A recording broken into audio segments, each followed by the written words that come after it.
जय हिंद मित्रों, स्वागत है आपका द में। आज हम आपके लिए ले आ रहे हैं कहानी कोहिनूर की। तो आइए जानते हैं।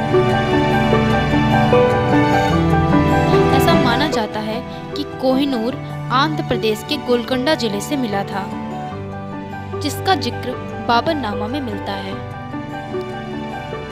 कहा जाता है कि यह 1310 में वारंगल के एक काकतीय मंदिर में देवता की आग के रूप में इस्तेमाल किया गया था, जिस पर आक्रमण करके खिलजी वंश के दूसरे शासक अलाउद्दीन खिलजी ने इसे लूट लिया था।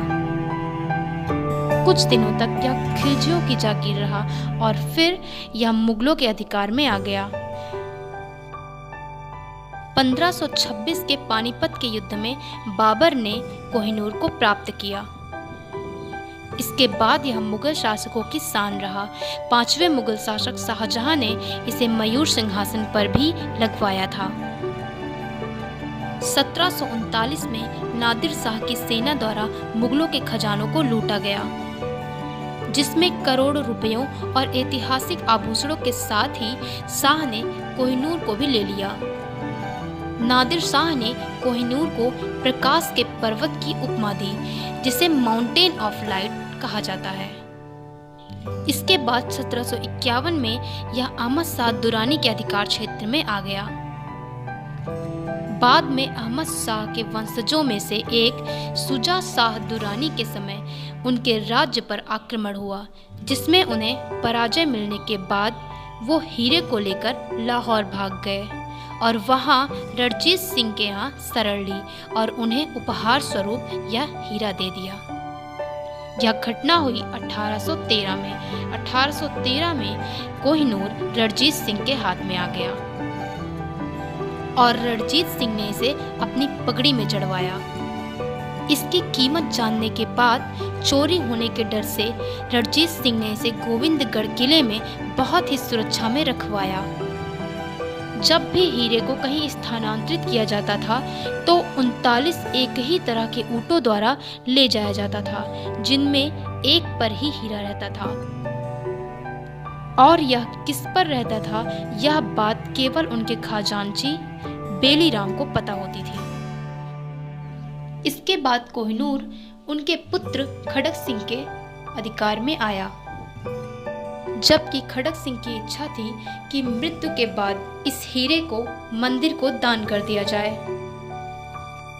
बाद में उनके प्रधानमंत्री ध्यान सिंह ने तख्ता पलट कर दिया और हीरा उनके भाई गुलाब सिंह के पास आ गया।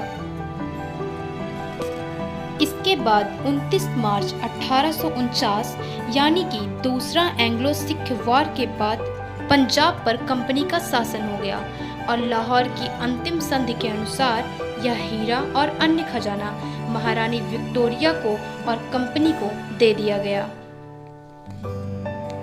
संधि में कहा गया कि कोहिनूर, जो कि महाराजा रणजीत सिंह द्वारा शाह शुजा उल मुल्क को दिया गया था, लाहौर के महाराजा द्वारा इंग्लैंड की रानी को सौंप दिया जाएगा।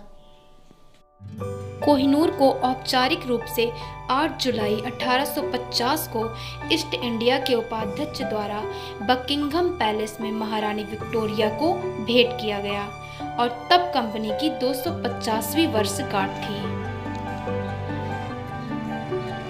17 जुलाई 1852 में कोहिनूर को दोबारा से काटा गया और इसकी कटाई का काम गैरार्ड एंड कॉर्पोरेशन फैक्ट्री में किया गया। हीरे की कटिंग में 38 डेज यानी कि 38 दिन लगे और इस ऑपरेशन में प्रिंस एल्बर्ट द्वारा 8000 पाउंड खर्च हुए, जिसमें इसका वेट 186 पुराने कैरेट से घटकर 105.6 नए कैरेट के अनुसार हो गया। अगर नए कैरेट के अनुसार देखा जाए तो 186 पुराना कैरेट 191 नए कैरेट के बराबर होगा। इसे ब्रिलियंट कट में काटा गया, जो सामान्यतः 58 सतहों वाले स्टार यानी कि तारे के रूप में होता है, तारे के जैसा होता है। लेकिन कोहिनूर में 8 और सतहें काटी गईं और इसे टोटल 66 सतहों वाला बनाया गया। ब्रिलियंट कट में हीरे को इस हिसाब से काटा जाता है कि वह ज़्यादा से ज़्यादा प्रकाश को परावर्तित कर सके और हीरा अधिक से अधिक चमकदार दिख सके।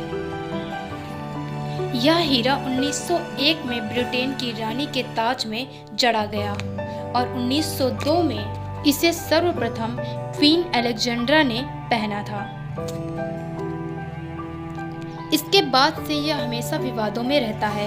भारत, पाकिस्तान, ईरान और अफगानिस्तान सभी यूके से इसकी वापसी की डिमांड करते रहते हैं। खैर, इस विषय पर बात करने का कोई आशय नहीं है क्योंकि इनमें आधे से ज़्यादा देश पहले भारत में ही थे।